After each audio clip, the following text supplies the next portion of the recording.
Hello YouTube, welcome to this video about the Club World Cup fantasy game.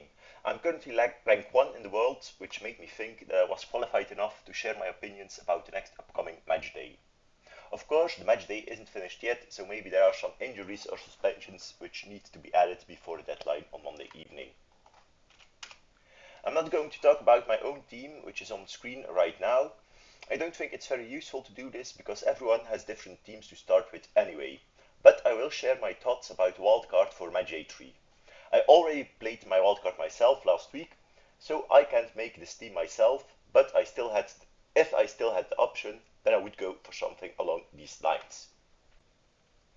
Now I won't actually be building the Wildcard team in-game, since that can go very wrong, as James from Plant FPL proved during the last FPL season. But I do have a spreadsheet here which I will gradually reveal. I'm going to build up this Wildcard team gradually. On the right hand side you can see the fixtures from MD3. Each group play their final games on the same moment. This means that you can have a theoretical maximum of 8 potential captaincy picks, since you can change your captaincy each time between games. So I'm going to start with picking the best captain from each group essentially, in order to offer you the maximum amount of opportunities to nail that captaincy. Then we'll fill out the team with players who have the best matchups in MD3. Starting off with Group B, I'm going for Julian Alvarez as the preferred captain. He's the main striker and on penalties. And even if he didn't score in his previous game against Seattle Sounders, I thought he was very lively and deserved a goal. With them needing a win to progress, I really fancy Alvarez's chances. In Group B, I'm going from Piqueres from Palmeiras as the captain. Palmeiras already kept 2 clean sheets, so why not go for a third? He's also presumably on penalties and still is eligible for the scouting bonus. So he could be huge upside, but since he's only our second captain, I think we can manage the risk of appointing a defender, since it probably won't stick on him anyway. In Group C, we of course have the standout fixture of Auckland against Boca Juniors. Their striker Merentiel already scored twice if we count that own goal from Otamendi in the first game as being his. With Cavani still being injured, he should be a safe pick. The only thing to be careful of is the fact that he limped off injured in his last game, so we definitely need to check the latest news on that.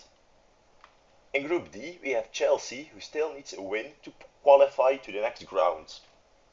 Tunis will be without their main striker due to a yellow card suspension, so Chelsea defense looks really strong.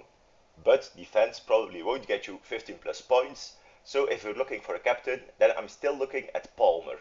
He's on penalties and most set pieces in general, so despite him not showing up in the tournament yet, I still have faith in him as a captaincy choice for Group D. In Group F, we got both Dortmund and Fluminense as great fixtures, but I'm going for the Fluminense main man in Arias, as he still qualifies for the scouting bonus. He's on free kicks and penalties and was really everywhere on the pitch versus Ulsan, so no doubt in my mind that I'm picking him as a captain, if none of my previous options already delivered, of course.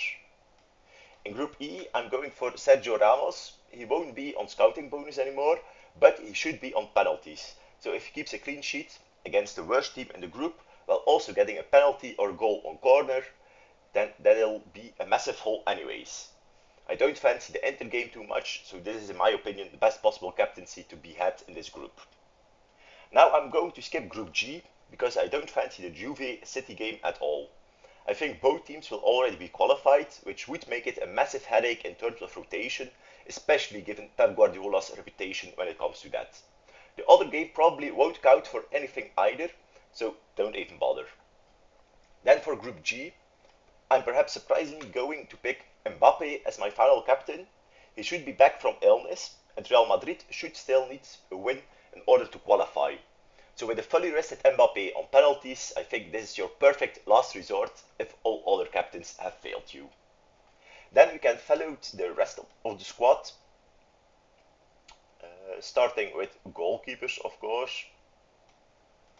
And in goal, I'm opting for Robert Sanchez from Chelsea, as their game has the second highest chance of a clean sheet behind Boca Juniors. But for Boca, I want to focus more on the upside of offense, which is why I choose Sanchez over Marquezin from Boca. Our second goalie will be Fabio. He still qualifies for the scouting bonus and should have a good match against Mamelodi Sundowns, even if the South Africans managed to score 3 times against Dortmund. In defense, I'm opting for Blanco from Boca, as he's prone to give an assist on top of getting nearly a certain clean sheet versus Auckland. Next up is Colwell, who qualifies for scouting bonus and has a great fixture in a game that Chelsea still need to win, as discussed with Sanchez.